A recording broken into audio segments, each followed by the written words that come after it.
Thank you for joining me again for the Author Stories podcast, where I bring you the story behind the stories and the storytellers. Tonight we have a guest who I found out about, I don't know, maybe a year and a half ago. I forget exactly how long ago it was. But Armand Rosamilia is on the show tonight to talk to us about horror writing and about this new indie publishing revolution and how he has found a niche and a place in that. Welcome to the show, Armand. Thanks for having me. It was very cool for the invite. Yeah, no problem. You also are a podcaster, and I love getting to talk to other podcasters because we all have a bit of a twisted sense of humor, and Yes. and it's a lot of fun. But you have a show called the Armcast, is that right? Yeah, it's been Armcast Podcast. Armcast Dead Sexy Horror Podcast is the long tag for it. It's been going since about July of last year. Actually, July 4th, I think, was the first official show. So I've gone to through about 40 episodes now. And I used to do actual FM radio out in Florida. I did that on Friday nights for about a year and a half. And it was like an hour and a half one-way drive, and it burned me out. But I love talking to people. I love interviewing people and just BSing. So I started the podcast.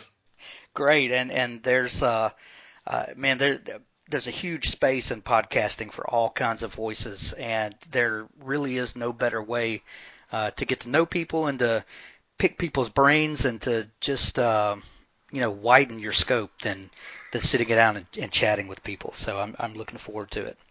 My favorite interviews are the ones where I forget that there's an audience. Yes. And I start talking to the other author, and I'm picking his brain because for stuff for me, and I always stop and I always say, well, I'm going to ask this question for me. I don't care if anybody out there is listening.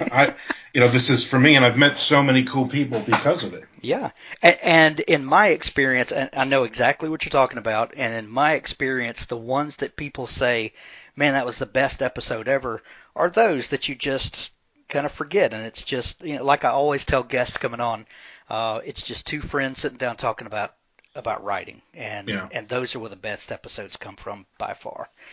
But before we get in and talk about your history, some congratulations are in order. You just got back from your honeymoon, didn't you? Yes, I did. We 7-day cruise. I got married about 10 days ago as we're doing this. Well, congratulations. Thank you. And congratulations to your lovely bride. But tell us a little bit about you. Where did you come from, and how did you become a writer? I always give this story. I was 12 years old. I grew up in New Jersey, and me and my brother's about a year and a half younger than me, and we were horrible kids. And my mother would punish us all the time. And I always got stuck. I was the oldest. I always get stuck in their room, in my parents' room, and my brother got to be in our room, and of course he would play with the toys and stuff. The only thing I had was my mother's bookcases, and my mother was always, and she still is, she'll read 4 or 5 books a week, and mostly horror books. So I started digging into, and I really stayed away from the Stephen King stuff, but I got really into, I read all the Dean Koontz books I could, starting at about 12, and about 12 or 13 is when we had to do an assignment for class, and it's like 6th grade, 7th grade, whatever it was. And, what do you want to be when you grow up? And everybody wants to be a football player and a police officer and all that. And I wanted to be a writer. That was my thing even back then. And my mother always, still to this day, will tease me and say, what you should have said is you want to be a rich and famous writer. You forgot that part. That's why you are where you are right now. But it just came very young. I always read. I always wrote. And it's always been, one of my first loves out there. I've talked to many people who talk about, for authors, branding, and the good ones that set themselves that they're more than a writer. It's a brand. It's the personality. It's the people behind it. It's the real things. You can sum yourself up. I love horror. I love zombies. I love heavy metal. I'm a Dungeons and Dragons geek. I'm a comic book geek. I'm all these things, and it kind of reflects in a lot of my writing and a lot of my work, and the people that I think are cool that I sit and I can chit chat with for hours and hours. What is it about horror that you love, and what was it about those early Kuntz books that just really resonated with you? Really, for me, the Kuntz stuff in the beginning was the characters. It was the first time I ever read books that you didn't have to read in school that were about what I thought were real people, and these things really go on in the world, and phantoms could happen, when you're 13 and stuff. Still could, I guess. But those were things that really drew me into it. Is his characterizations more than the story and everything. And then by the time I got into high school and everything, then he got into more of his formula of the magic dog and the mysterious stranger and the woman who she's not, and all that. And I really got out of it. The cool part is then I got into reading a lot of other authors, horror authors. And I've just always been, I've read a ton of, I was a huge Robert E. Howard fan growing up. Yeah. Conan the Barbarian stuff. I read a lot of science fiction when I was younger too, and I read a ton of fantasy stuff. So, speculative fiction in general has always been great, but I always went back to the horror stuff for some reason. So Kuntz was a gateway drug. Big time. For getting into that. Yeah. How did you translate this love for fiction and speculative fiction and the geekiness of that? How did you translate that into actually becoming a writer yourself? Well, becoming a writer and becoming a full-time writer was easy. I did retail management for 25 years and hated every minute of it, and hated every customer and every person I worked with, and I wanted to kill all of them. And it got to the point where when I had a chance to step away from that, I basically started writing stories and killing pretty much everyone I'd ever come into contact with from the time I was in high school. So that helped. Glad to know that I was not the only one that had those thoughts. So that's good. I find quite a bit of us have those thoughts. Yeah. So you're working retail, and were you writing? Sporadically. I had my first real short story published when I was 18 in this little side-stapled, Xeroxed, little free magazine called Nocturnal Ecstasy, and this was back in about 88, 89, which I wish I still had a copy of. Oh, yeah. And that obviously that was back in the day before ebooks and everything else, so you're sending everything in an envelope. And I went through periods where I would write a lot, and then I would get involved with a woman who was absolutely horrible. The first ex-wife called it a hobby. The second ex-wife said that was the word processor, because I had a word processor at that point in the early 90s. She said that was my mistress. So it was very tough. When you don't have that support behind you, it's very tough to do it. It's like you feel like you're cheating on somebody, and you sneak at night and you write and stuff. So I had all these stories and all these ideas and on tons of those little floppy disks and everything else, but I'd never really done anything with them. And back in 2004, I started doing a fantasy series that I started writing for myself, and I ended up publishing. And again, 2004, so you're there's no ebook, you're self-publishing, and I sunk about $25,000, I think, over the course of that, and wow, killed myself.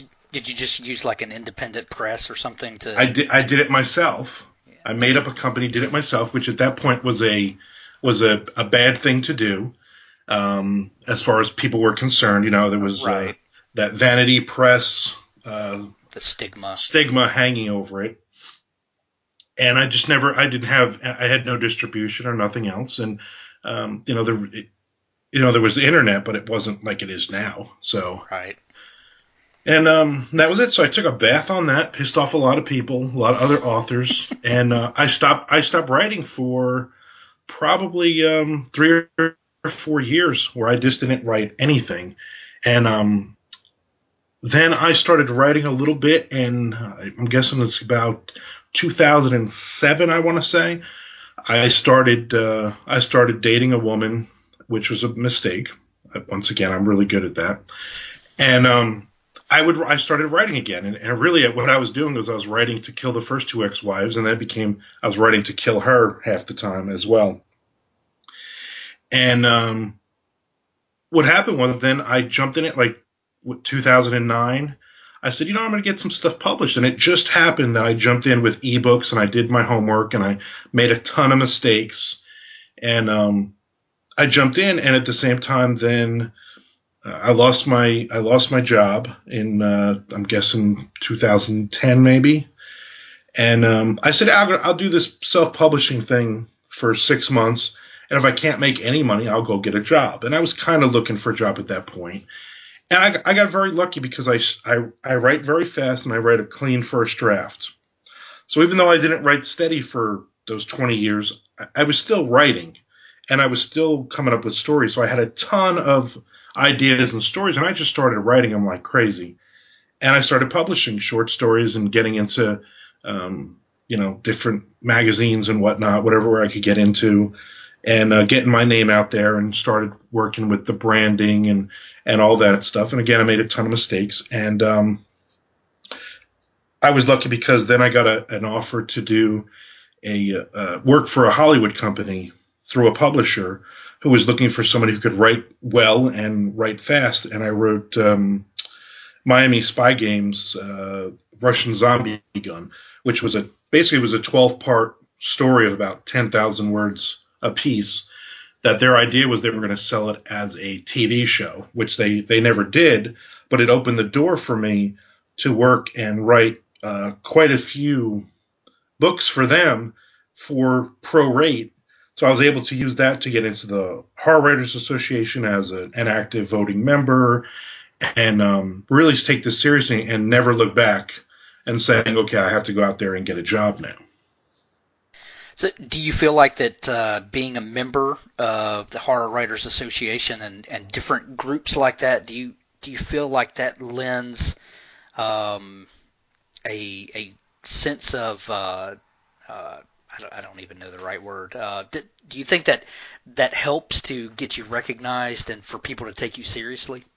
Yeah, I think so. It was definitely a goal. It was one of those 5-year plan goals type of things when because all the guys that I was reading at the time, most of them had mentioned in their bios the HWA and stuff like that. And when I first read it, read what it was and everything else, I was like, wow, this is just a cool thing. And I want to be involved. I want to be involved. You look at it from the outside and you don't know a lot about it, and you think, well, the HWA voting members are sitting around in their black robes smoking cigars and basically like an X-Files type of thing, and they're basically planning out the next 15 years of who gets published and who doesn't, and all this clandestine stuff. And it was appealing to a horror author to get involved in all that. So yeah, I bet. So what happened to that 10-part series that you were writing? They published it. They published it as they put it together in one book. It was a little over 100,000 words, called Miami Spy Games, and it came out from Hobbs End Publishing was the publisher, and they had a parting. Hobbs End had a parting with the Hollywood company, but I still work for the Hollywood company. In fact, I'm doing a movie adaptation for them right now, and I've done about maybe a dozen of them over the last 3 or 4 years now. Awesome. Yeah. How is that writing serially different from writing one self-contained novel? That's some authors have had very big success with writing serials. I can think of a few right off the top of my head. Susan K. Quinn, the the guys from the Self-Publishing podcast. I know they do a bunch of serials, but that's a very different mindset to get into when you're writing those shorter chapters that still have an overarching theme. Can you talk just a little bit about how that process is different? Well, for me, I guess the good part was I knew from the beginning, I mean, the whole idea was they wanted to sell this as a TV show. So each episode, which is between 7 to 10,000 words, had to more or less read and run like an hour TV show. Right. So, and then you have to have the setup, you have to have the act 2, you have to have that climactic act 3 to move you into the next one. So, it was easy in that respect. I knew what each piece needed to be. And I'm a total pantser. I don't outline anything. But what was good with them is they would say, okay, this is what we're looking for in the next couple of chapters. This is a character. We want this Russian in this one. And then, of course, it's a lot of, hey, put a guy named Boris because that's one of the guys giving us money on this. Or we want a hot Colombian chick in this one. Like they were giving all these weird, stupid things. And I was like, yeah, sure, no problem. And I would just throw them in. And now it's to the point I work with them so much. I know what they like and they don't like. In the beginning, it was very hard. No profanity, no sex. Weird things. You couldn't name certain weapons they didn't want you to use. You would just say rifle or weapon. And you couldn't say pissed off was one of the things. I mean, it was just these weird little things that I would take notes on. And for the next one, I would know I would not do that. Right.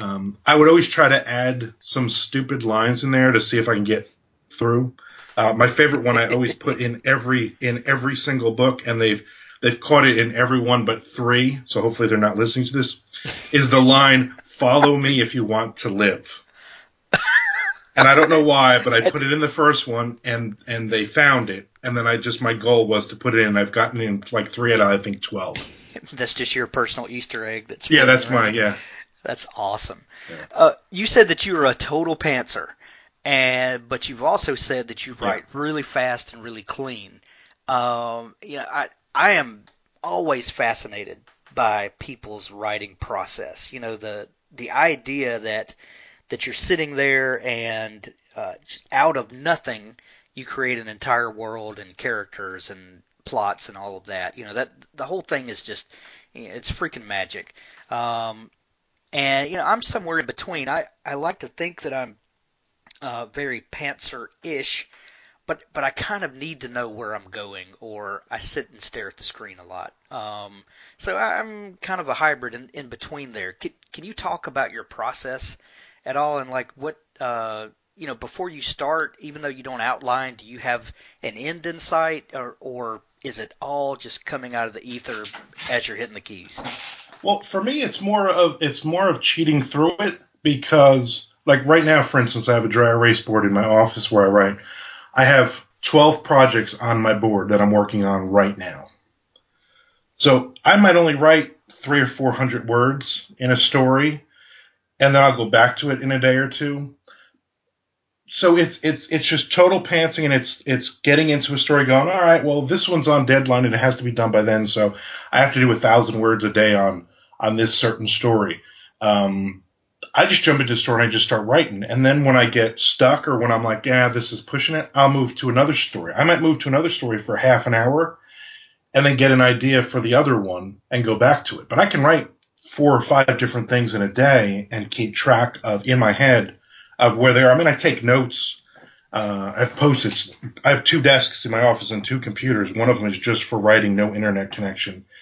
And it's covered right now in Post-it notes from, and sometimes I have to make sure I write the name of the story or the book, or I forget, the characters or some plot, that I'll go through down the line. I just finished my 5th Dying Days book, which is a zombie series.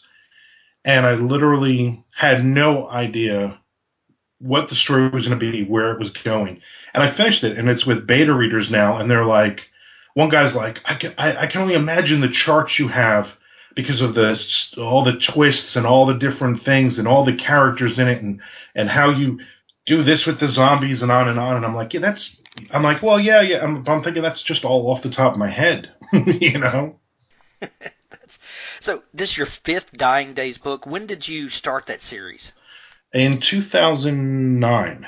Yeah, I've pretty much, my goal was to put 2 out a year in that series, and I've managed to put out 1 a year pretty much every June. Okay. But you're also I write a ton of other things. I have almost 150 releases on Amazon right now.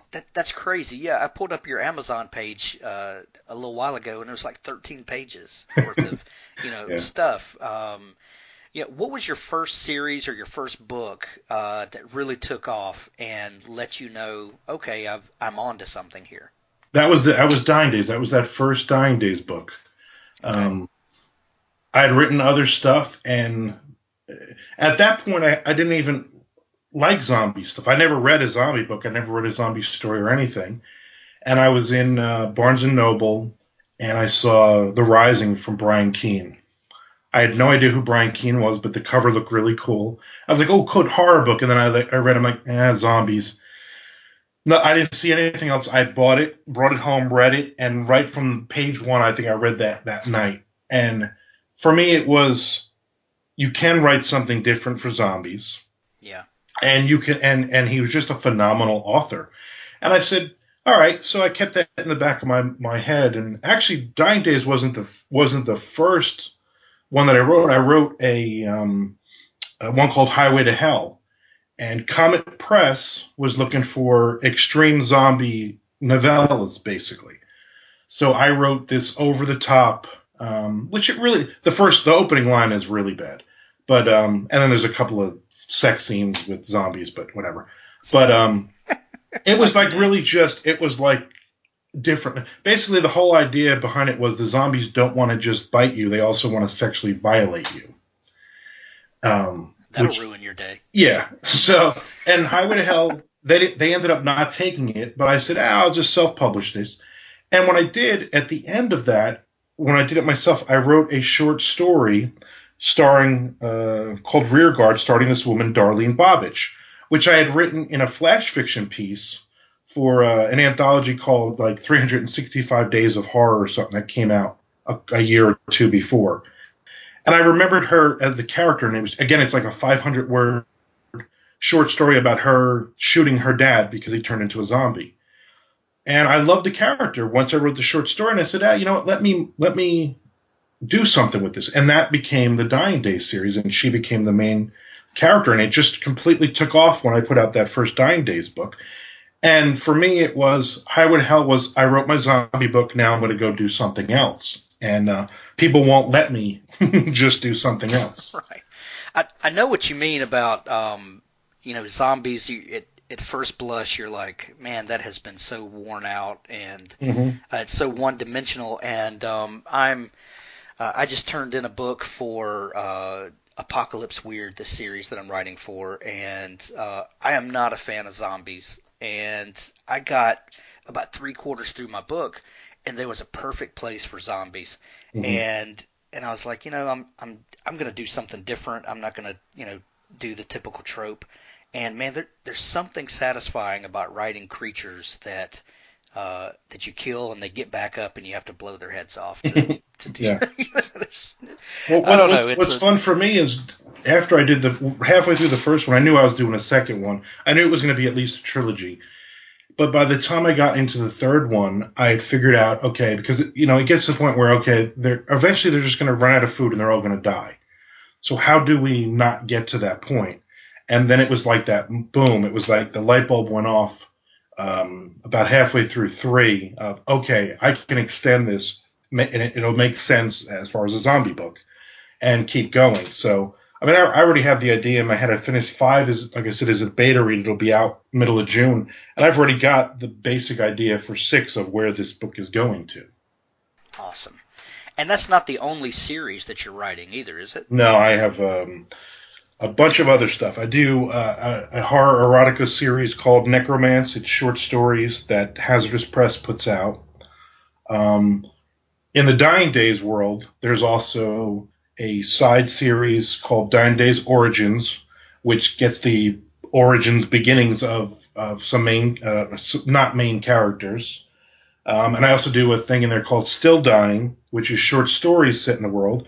And the second one, which was released last year, had authors, Mark Tufo and Frank Edler and Patrick Green and a couple of other people wrote in my world a zombie story, which was really neat. And I write a contemporary fiction like Beach Reads called the Flagler Beach Fiction Series, which is set down here in Florida. I'm all over the place. I do erotica under a pen name that doesn't even come up on my Amazon page. And then I just write, most of my stuff is short stories or novellas. I love the challenge of writing that 25,000 word story instead of that 80,000 word stretch of a story. Right. And what's the reception from readers? Obviously, if you're writing shorter fiction, you can put out more often. Do you find that readers like those smaller chunks and like to keep getting them over and over again? The only thing I wish I had done differently is put out 2 Dying Days every year. Because that's the main series and people really like them. And where with all the Dying Days, all the zombie stuff all together is about 90% of my sales every month. So wow. In theory, I should be writing 90% of what I'm writing should be that stuff. It's not. Right. It's like half of it, and I always think I wish I could, written more Dying Days because people will read it now. 5 will come out, or a perfect example, last June, Dying Days 4 came out, and I think it came out like, say, June 9th. And by like the 12th, people were already asking if I had started the next one. Oh, and I'm like, holy shit, I just did, I just finished. I can't live up to that. Yeah, I mean, I'll put them out once a week, I'll throw out a new story every Saturday for you. But, there's so many other Dying Days things out there. There's I used to put out, when I used to do some dabble in publishing, I used to do a series called State of Horror. And it was, State of Horror Texas, State of Horror New Jersey, State of Horror Florida, stuff like that. And Karen Coin Press, Jerry Benz, basically he bought the series from me and a bunch of other series that I was no longer doing. And one of the kind of the fun deals we had with it is I get to put a brand new Dying Day short story set in that state in every one of those books. So I think he's got 4 or 5 of them out now, and I have a brand new Dying Day. So people are they're getting Dying Days. I have a couple of people that will ask me, and I had to put a website together, dyingdayzombie.com, with a page that says the order to read these stories in because there's so many. And there's a site called Quarter Reads that's relatively new, and basically it's you can buy a short story up to 2,000 word story you put up there, and for a quarter. So I think I have 4 Dying Day stories and a handful of other stories up there now, and it's fun to write that story of 1,500 words to 2,000 words. Yeah. Do you have a daily word count that you strive for, whether it's on one project or across all the projects you're working on, or like what is a typical day's writing like for you? For me, it's a 2,000 word minimum is what I want. The goal is 2,000 words a day for 5 days a week and have the weekends off. That never happens because I'm always writing. I was on my honeymoon for 7 days, and then with the wedding, so I had like 10 days that I did not write. And I have a spreadsheet. She's my wife now. She's a commercial property manager, so she's all management. I'm all creative. Like I hated retail for all those years, paperwork and everything. She loves it. So she made me this spreadsheet, and it keeps track of my daily count and all my projects and everything else. So when I had to put zeros in for like 10 days and I watched my daily drop, 150 points or whatever, I was like, oh, I could not wait to get back. But I didn't stress. There was no phone, no internet, nothing. We were just on a cruise ship for 7 days, which is great. But getting back on Monday and just sitting down and looking at that board and just getting overwhelmed. But then I'm like, you know what? 2,000 words. That's all I have to do today is 2,000 words. That's right. And sometimes you just got to get away and recharge your batteries, to get the creative, juices flowing again. I think that's good. It sounds like that you are the embodiment of a hybrid writer. You self-publish. You work for some small presses. You work for some big companies. Do you feel like that the days of the traditional versus self-pub wars, do you think it's kind of time for that to go away and writers to embrace whatever is the best solution for them?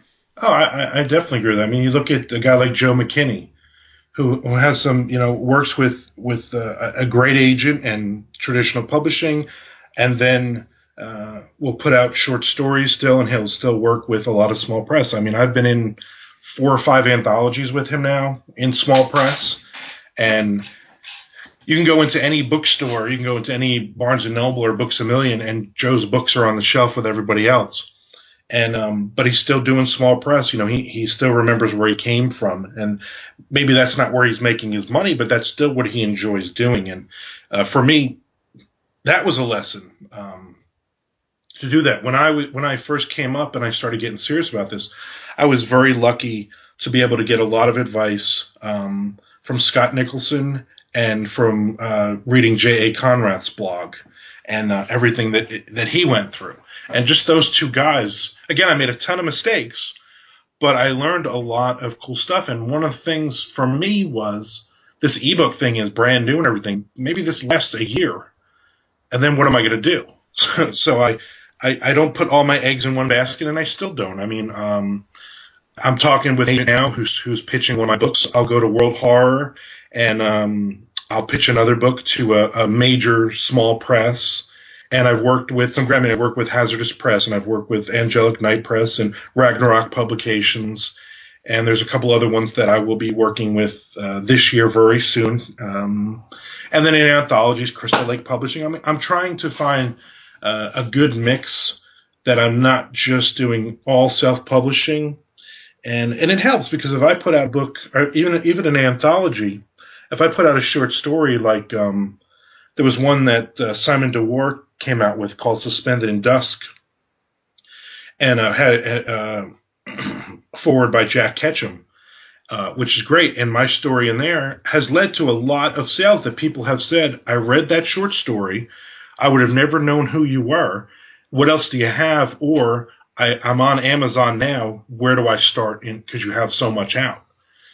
And for me, that short story, I got paid for that short story, but here's $25 for a short story or whatever it was, but that $25 sale is eventually going to lead to double or triple or 4 times that down the line. Yeah, I totally get that, and strategic placement is everything sometimes. Mm-hmm. You also write nonfiction. Tell us a little bit about your nonfiction work, and how is that different from writing fiction? Well, I wrote actually one of the first things I published was, and it was something that I'm a big heavy metal fan, and Never would have guessed it. Yeah, all right, and I put out a series called Metal Queens, and it was interviews with not only female musicians but also female fans, and I did it for fun, and actually it did really well in sales. But it's a lot of work. It's a lot of interviews. It's a lot of talking to people and getting, rights to put certain pictures and go through all that, and then the formatting, and it just got to be too much to do. And I think I put out 8 of those, and then 2 more Metal Queens Monthly 1 and 2, and then I did 2 issues which I had a lot of fun with, Metal Queens Models, and it was like alternative models with a little interview and a ton of great pictures of each model in them. And that still sells quite well. How did you publish those? I self-published them. I put them out myself. What's cool about the model ones is I'll put them on, if I do a book signing, I'll put them on the table right up front. And if a guy and a girl comes by, he glances at it and walks away. But if it's a single guy or a couple guys, they're paging through it. Holy crap, look at this girl, you know. It's really funny because I always want to say, ditch the girlfriend and come back and spend $10 on my book, you know. How many conventions and gatherings do you try to go to a year? For the past, this will be my third year in a row going to World Horror.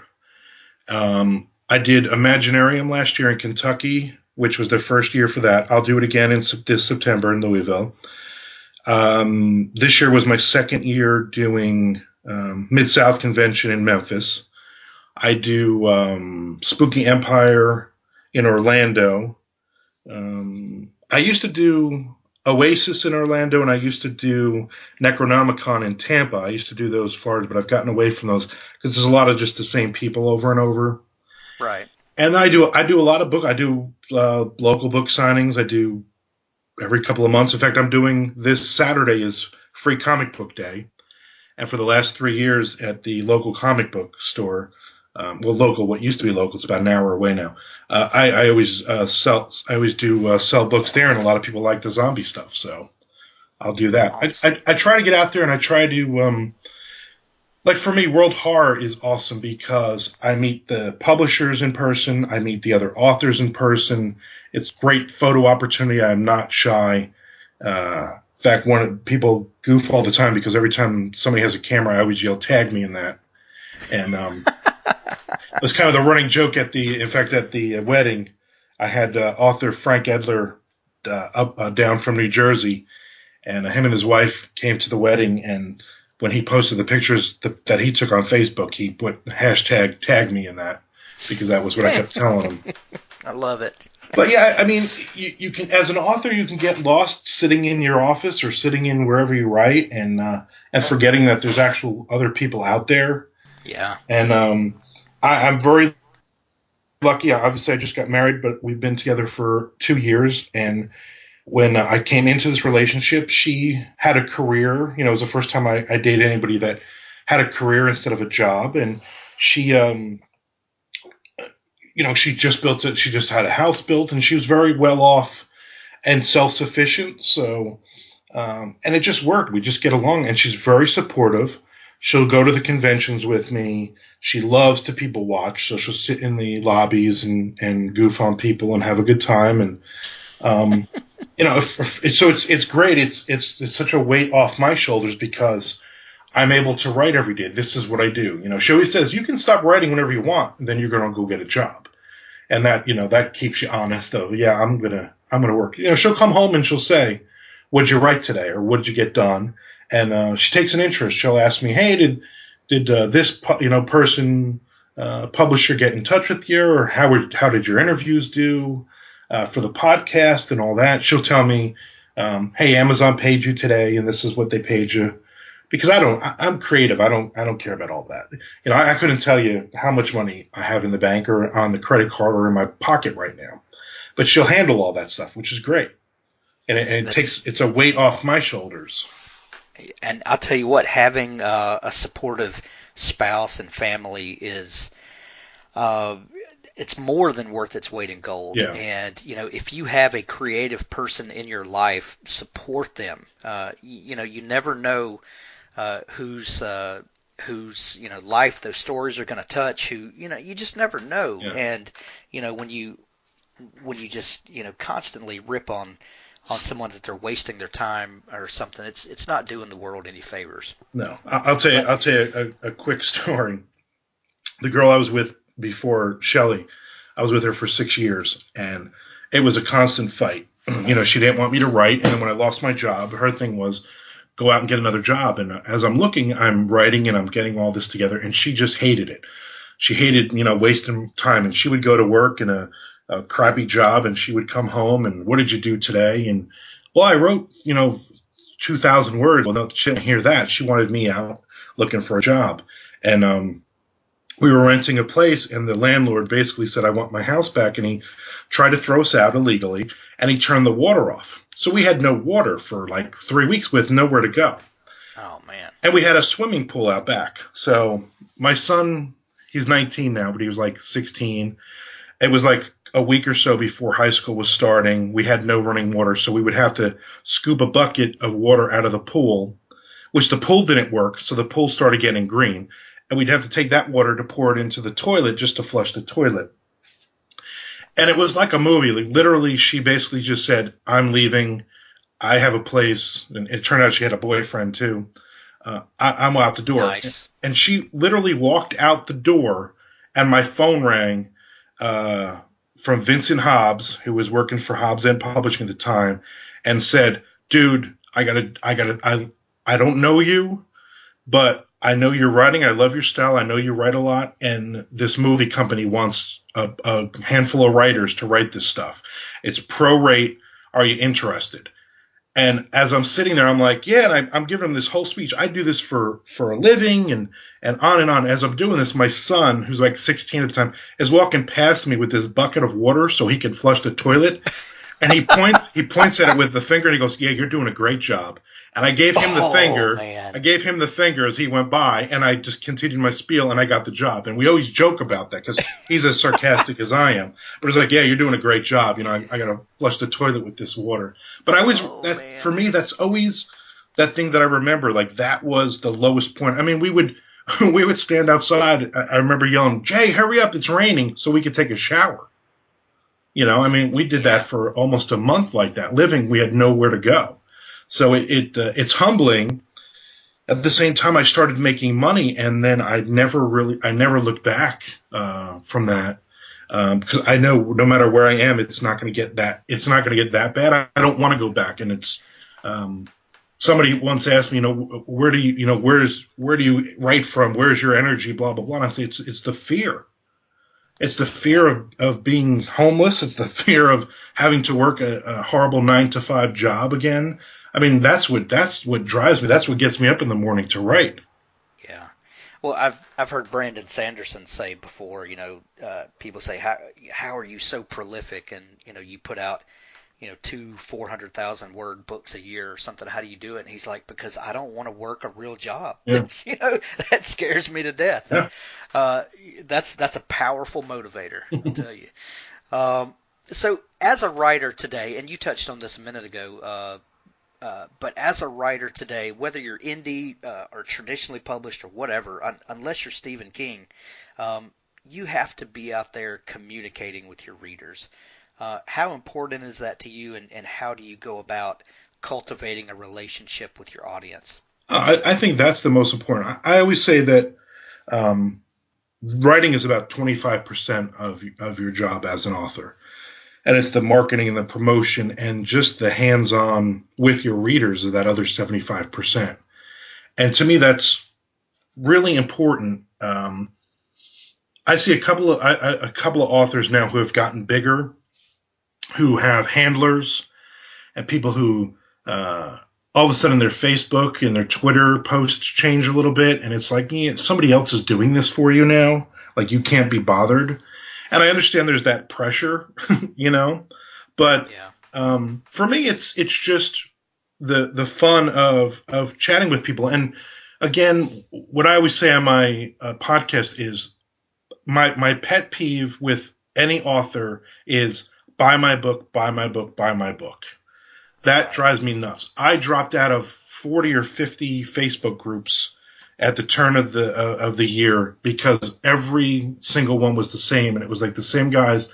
So-and-so has posted in 29 groups the same book, and all it is you're not going to sell to other writers because we're all poor, Right. And that started to really, really grate on my nerves, and I just dropped out of all that. And I do a lot of, the podcast is 2 authors a week telling their story, which is great. I'm promoting them. My blog is a ton of guest blogs. Coming up in every June and every November, I do, coming up in June will be the Summer of Zombie blog tour. And it will be 30 to 35 zombie authors doing guest posts, interviews, teasers, giveaways, everything else. And I do it as a month-long event because November and June were always slower months. So I came up with this idea. And Mark Tufo's been in it since the beginning. I think this is our 4th year maybe doing this.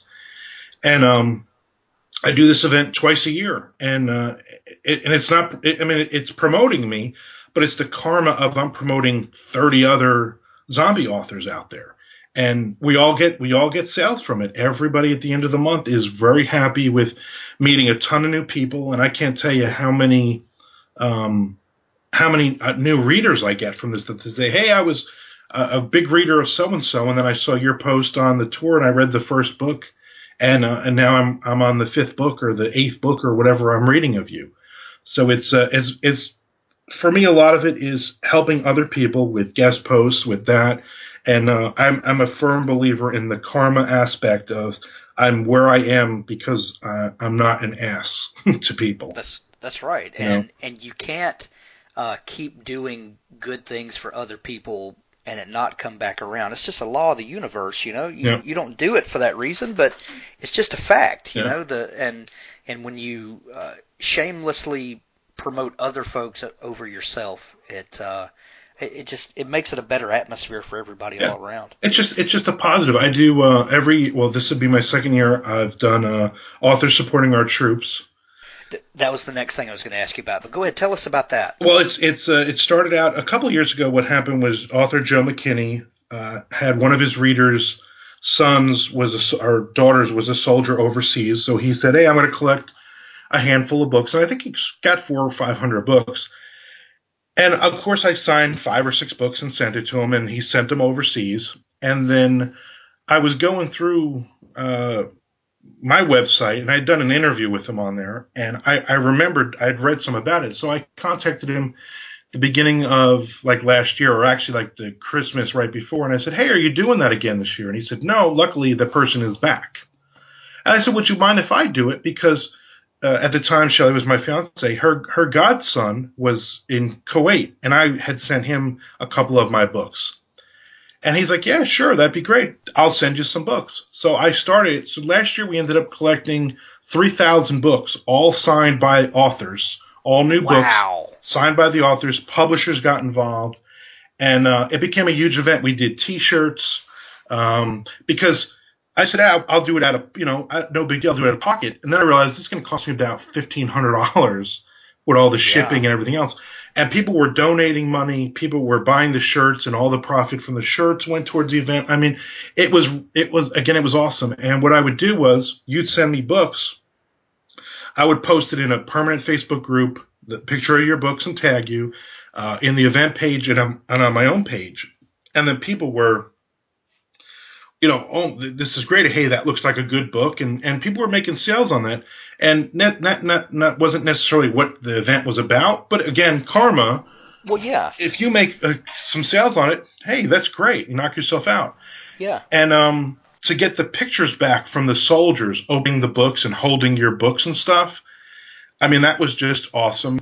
And then some authors getting back to me months later and saying, "Hey, remember when you sent my book? Well, it ended up in Turkey, and some soldier bought it or got it, loved it, and bought all my other books, and now he's back in the States and we're talking and stuff." So it was Oh, like that's so awesome. many great things. So this year I did it again from January 1st, and I'll do it all year. It doesn't ever really end, but But you we're have a period of time that the big drive the is big happening. drive was January 1st to May 1st. That's like the big 4 month drive where we'll get about 2,500 books all in that shot. And then if I can get anything over, say, 500 more books for the end of the year, if we can break last year, then I would, that's the goal basically. Yeah. And I saw on your blog today that you said that the window is closing, but it's going on. So if there are any authors that would like to be involved in that, or people that would like to donate to that, they can go to your blog and find out about that, right? Yeah. There's a bunch of different posts on there about it, and like I said, it never shuts in. What's great this year is so much came in with donations that I can pretty much cover, up to like 3,500 books this year. So that was cool between T-shirt sales and everything. The only things we're missing is obviously more authors sending us books and signing them, and soldiers in remote areas. Gotcha. Because I send each soldier 2 boxes, which is about 100 books. Oh wow. So Yeah. how many soldiers do you do you try to serve? As many as soon as I filled 2 boxes, I get the next address and they go out in the mail. Man, that is so cool. And then hopefully those servicemen and women are passing those books around to the folks they're deployed with, Yeah. And it spread the love. That's so awesome. I'll definitely put a link in the show notes to that and see if we can help you get some more books. That would be great. I appreciate that. Yeah. Armand, if you had to leave a person who wanted to become a writer, who feels like they've got a story in them, but doesn't really know where to start, what piece of advice would you give them? Well, my first advice is read. I mean, and that's the old cliche, and that's the Stephen King on writing thing. Yeah. In order to be Build a writer, that vocabulary. you have to be a reader. But I think it's definitely true.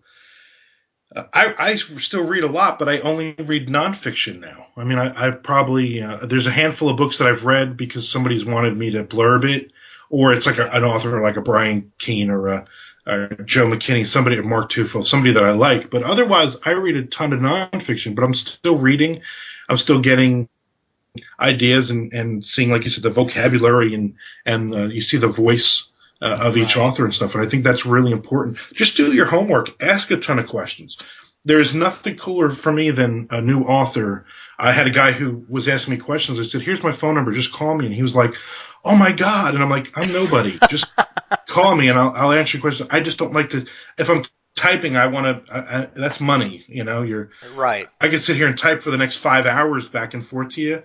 I said, I'd rather let's just have an hour conversation and give me all your questions. And right.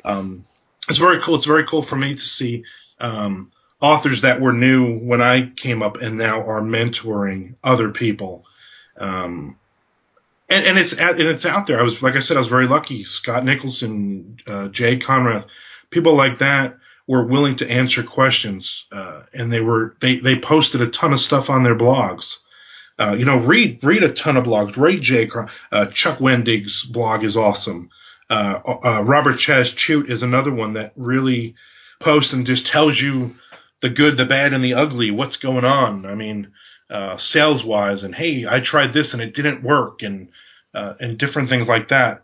People get sick of the guys that are always winning. Yeah, absolutely. I was listening to your, I guess it was your latest podcast, the one that you did with your new bride, Shelley. And I think you said that you love biographies. Yeah. Was it on that episode? I think it was. And I do too. I love to read biographies. And I think you can learn a lot about just writing in general because biographies kind of a good biography reads like a novel, but is real life, and I think you can gain a lot of insight from reading biographies.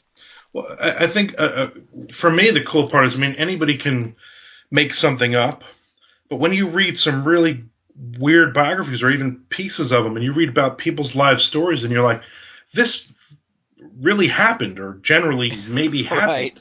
And how crazy weird is this? I'll read a ton of. I read a ton of musicians. Obviously, again, I'm a heavy metal fan, but I'll read any musical, musician biography or whatever. And because for me it helps with my running. I'll have 2 beers and I'm loaded. I'm not a smoker. I've never smoked pot. I've never done a drug in my life. So I can write from the outside on that, but right. I can't relate. When I did a book called Death Metal, I had an old girlfriend who had been, she was like a recovering heroin addict. And when I started writing, I sent her some of my chapters and I said, if this is going to bother you. And she wrote back, she said, it did bother me. These parts bothered me because they were real. These parts, you could tell you've never smoked pot or done drugs or anything, because this is how you would feel. And it really helped me. And I was like, okay, cool. So when I read, you read some of these biographies and stuff or history. I'm a big history fan. So, and I'll read anything. So for me, that's all just really cool stuff. Cause, as a writer, I'll read something about, the Panzers in World War II Africa. Okay, well, someday I'll write a story about this, maybe, and you just gain all this knowledge and you try to remember as much as you can. And remember that all those things are arrows in the writer's quiver. That, Yeah. and one day you'll be able to reach in there and pull it out when it matters. Armand Rosamilia, thank you for coming on the show today. This has been a fascinating talk, and I feel like we just barely scratched the surface. But thanks for coming on. Tell people where they can connect with you and find your stuff. You can go to armandrosamilia.com. You can find me on Facebook. You can find me on Twitter. You can find me on LinkedIn. Pretty much every social media thing out there. I've tried to stay off of those as much as possible to write, but I'm usually on them. You can find me on Facebook. Let's be honest. Awesome, and I'll put links to all those on there. Perfect. Thank you, sir, for taking time to come on the show. It was awesome talking to you. Me and you, I could tell we could sit down with a couple of beers and probably do this for the next 6 hours. Absolutely, and we'll have to do that one day. Yes, we will.